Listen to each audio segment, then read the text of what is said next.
Ganesh consumer products क्यों उतरी है कैपिटल मार्केट में और क्या मकसद है आईपीओ का? क्या ये शेयर निवेशकों के लिए गोल्डन मौका साबित होगा?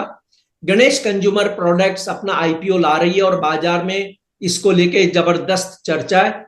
इस कंपनी और आईपीओ से जुड़ी बातों पर बात करेंगे कंपनी के मैनेजिंग डायरेक्टर मनीष मीमानी से।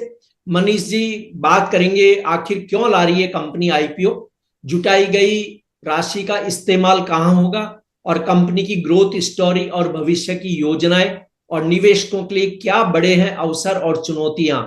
मैं हूं कमल शर्मा। मनीष जी, आपका स्वागत है मोलतोल में। नमस्कार जी शर्मा साहब। नमस्कार मनीष दर्शकों जी। का अभिवादन। जी मनीष जी, सबसे पहले तो आपको बधाई कि गणेश कंज्यूमर प्रोडक्ट जो वर्ष 2000 में इनकॉर्पोरेटेड हुई थी, बाजार में ट्रेड का लंबा अनुभव रखने के बाद अब आईपीओ ला रही है। इस आईपीओ को लाने के मुख्य उद्देश्य आपके क्या हैं?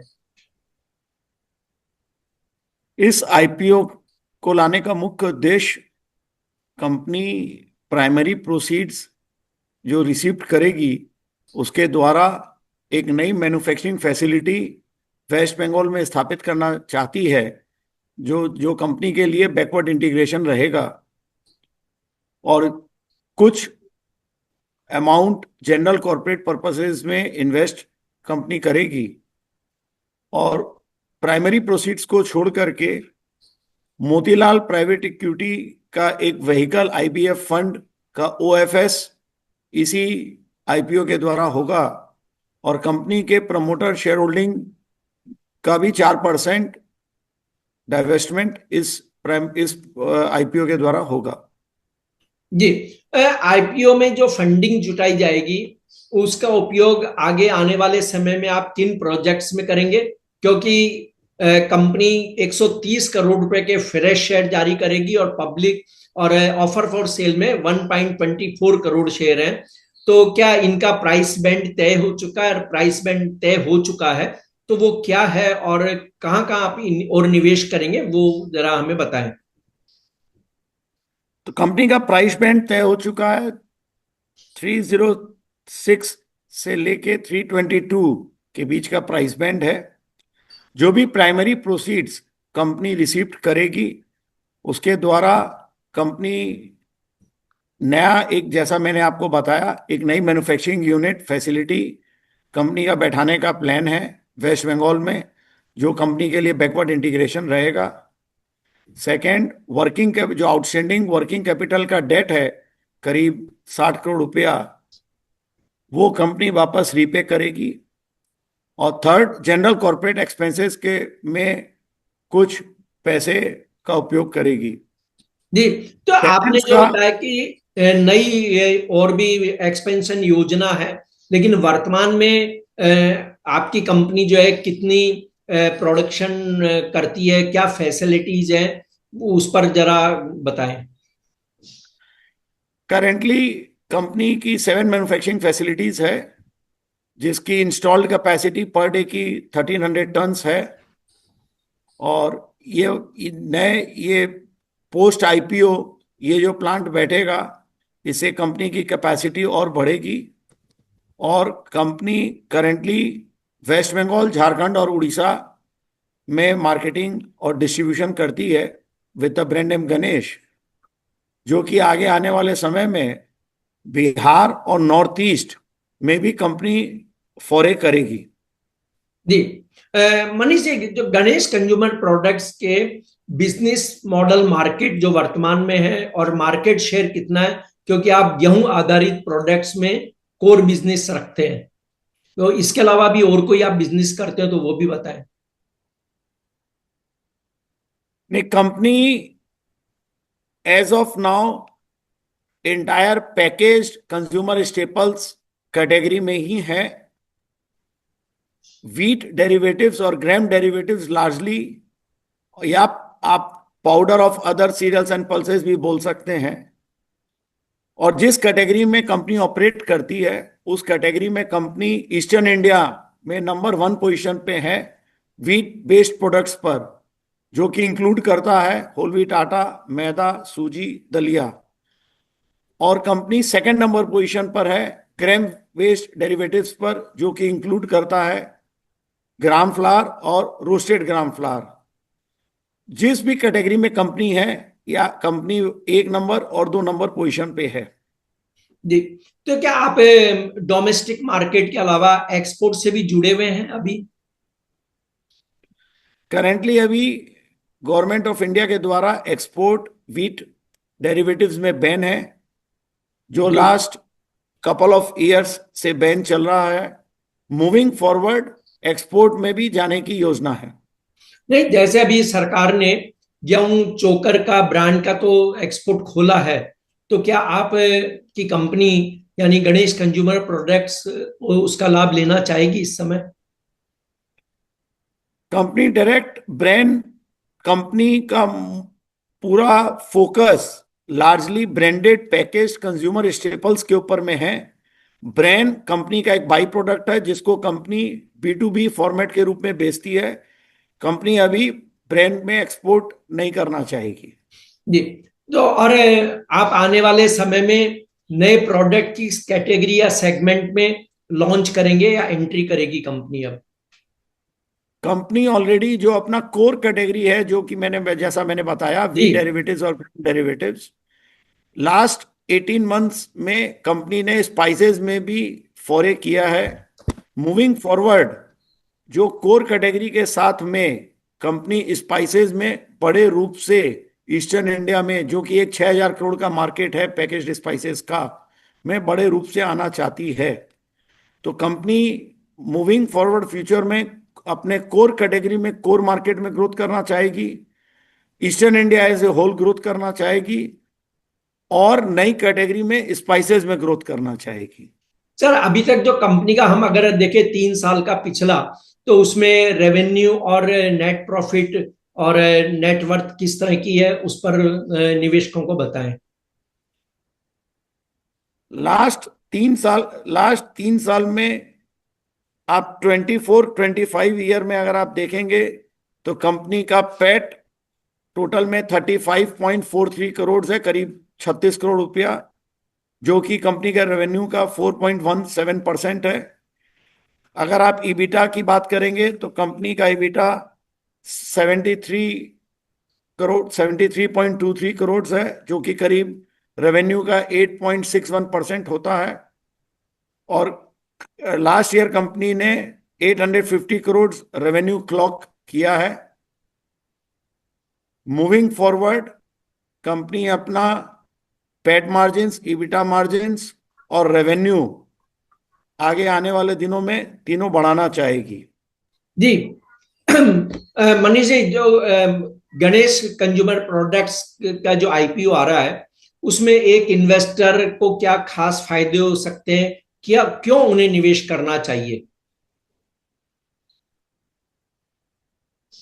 गणेश कंज्यूमर प्रोडक्ट्स का जो टोटल पोर्टफोलियो है, जी उस पोर्टफोलियो में और जिस ज्योग्राफी में हम ऑपरेट करते हैं, जो कि 33% पॉपुलेशन ऑफ इंडिया की रिसाइड करती है ईस्टर्न इंडिया में, जो कि एक एक बड़ी कंट्री के जितना है। तो मूविंग फॉरवर्ड हम अपनी कैटेगरी में आज ही डोमिनेंट लीडरशिप पोजीशन पे हैं, जिस कैटेगरी में हम ऑपरेट करते हैं। मूविंग फॉरवर्ड एक लूज सेगमेंट, अनऑर्गेनाइज्ड मार्केट, जो कि ऑर्गेनाइज्ड मार्केट की तरफ में बहुत तेजी से बढ़ रहा है। आज लूज सेगमेंट 82%, ओवरऑल मार्केट का 82% लूज में बिकता है, 18% पैकेज में बिकता है। ये जो कन्वर्जन होगा आगे आने वाले दिनों में with changing of urban life style, इसका फायदा गणेश कंज्यूमर को बहुत बड़े रूप से मिलेगा, being a market dominant leader and being ahead of the curve. इसलिए मूविंग फॉरवर्ड कंपनी अपने आप को रेवेन्यू ग्रोथ के बड़े रूप में अपने आप को देख रही है। आज जो निवेश करेगा वो इस जर्नी का उसको भी फायदा मिलेगा।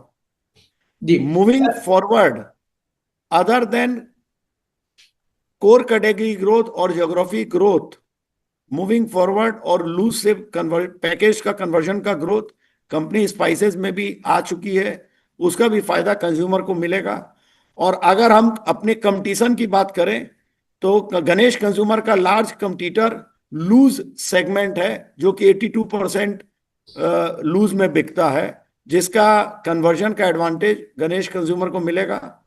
अगर हम पीयर्स और कलीग्स की बात करें तो उससे हम पेट परसेंटेज में, जैसे अदानी विल्मर की बात करें, जो कि लार्जली तेल में है, लेकिन उसका कुछ एक हिस्सा वीट डेरिवेटिव्स में भी है और ग्रेन डेरिवेटिव्स में भी है, उसका PAT percentage is only 1.93% of its total revenue.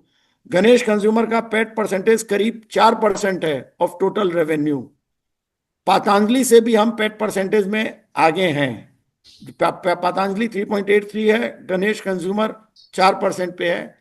तो मूविंग फॉरवर्ड गणेश कंज्यूमर अभी सिर्फ ईस्टर्न इंडिया में है, वहीं पर बहुत बड़ा मार्केट है ग्रोथ करने के लिए, और सारे financial check points is better than our so called peers and colleagues. इसलिए मैं निवेशकों जो भी इन्वेस्टर्स नए रूप से अभी कंपनी पर आएंगे, हमको पूर्ण विश्वास है कि हमारी इस ग्रोथ जर्नी का लाभ उनको भी मिलेगा। जी, जैसे आपने पहले बताया कि जो आईपीओ का पैसा आएगा उससे आप नई प्रोडक्शन फैसिलिटी शुरू करेंगे, बिजनेस को बढ़ाने पर भी आपका योजना है कि उसे बढ़ाया जाएगा। लेकिन जब शेयर बाजार में यानी आईपीओ आता है, कोई जब इन्वेस्टर पैसा लगाता है तो उसके मन में आती है लंबी योजनाओं को लेकर के। तो यहाँ मैं आपसे पूछना चाहूंगा कि आने वाले 5 साल में कंपनी का विजन और गणेश कंज्यूमर की एक्सपेंशन योजनाएं क्या होगी? अगले कुछ कुछ सालों में कंपनी अपने आप को, जो कि एक कलकत्ता एक लोकल कंपनी हुआ करती थी, लोकल कंपनी से कंपनी ने रास्ता तय करके कलकत्ता की कंपनी बनी, और फिर कलकत्ता से एक वेस्ट बंगाल कंपनी के रूप में अपने आप को स्थापित किया। वेस्ट बंगाल से हम अपने आप को अगले कुछ सालों में ईस्ट इंडिया में one of the biggest food category company के रूप में देखते हैं, और ईस्टर्न इंडिया में कंसोलिडेट करने के बाद तब हम मल्टी रीजनल कुछ मेट्रो सिटीज में आगे जाना चाहेंगे, और फिर हम पैन इंडिया जाना चाहेंगे आफ्टर कंसोलिडेशन। जी, मनीष जी, गणेश कंज्यूमर प्रोडक्ट्स अपने ब्रांड और डिस्ट्रीब्यूशन नेटवर्क को कैसे मजबूत कर रही है इस दिशा में? गणेश कंज्यूमर के डिस्ट्रीब्यूशन फैमिली में करीब 900 डिस्ट्रीब्यूटर्स का योगदान है। करीब 26 कैरिंग एंड फॉरवर्डिंग कंपनी के डिपो हैं, जिससे हम ये 900 डिस्ट्रीब्यूटर को सप्लाई करते हैं पूरे पूर्वी भारत में।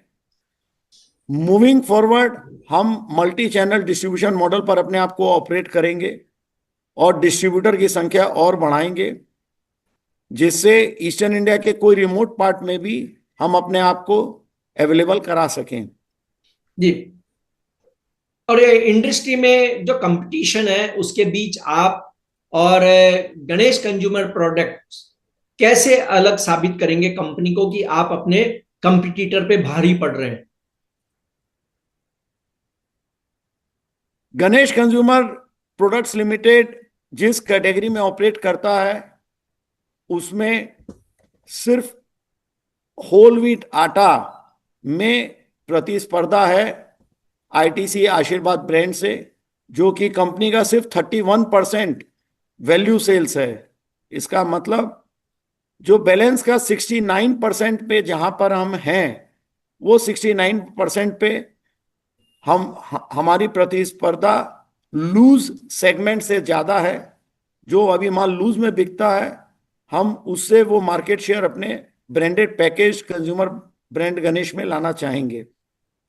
जी, मूविंग मनीष जी, फॉरवर्ड जी जी, मूविंग फॉरवर्ड हम अपने ब्रांड को with the help of availability affordability पूरे ईस्टर्न इंडिया में सप्लाई चेन के द्वारा, और जो कंज्यूमर का एक ब्रांड ट्रस्ट है उसको ध्यान में रखते हुए हम इसको और आगे बढ़ाना चाहेंगे। और जो बास्केट साइज है, जिस बास्केट में हम ऑपरेट करते हैं, वो basket size is more than 200 SKUs।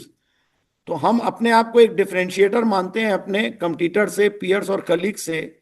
इतना बड़ा बास्केट साइज ले करके फूड कैटेगरी किचन स्टेपल्स में हम one of the case study हैं अपने सेगमेंट में।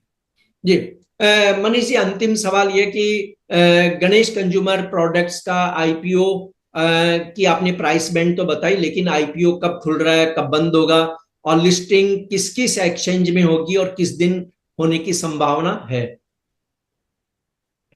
गणेश कंज्यूमर प्रोडक्ट्स का आईपीओ, रिटेल आईपीओ 22 सितंबर 2025 को खुल रहा है, और 2022, 23, 24 सितंबर तक ये आईपीओ खुला रहेगा, और ये 2 एक्सचेंज पर उपलब्ध रहेगा, बीएसई और एनएसई। जी आपका बहुत बहुत धन्यवाद, और आपके आईपीओ के सफल होने की हम कामना करते हैं। शुक्रिया आपका। शुक्रिया कमल जी, धन्यवाद आपको भी। थैंक्स।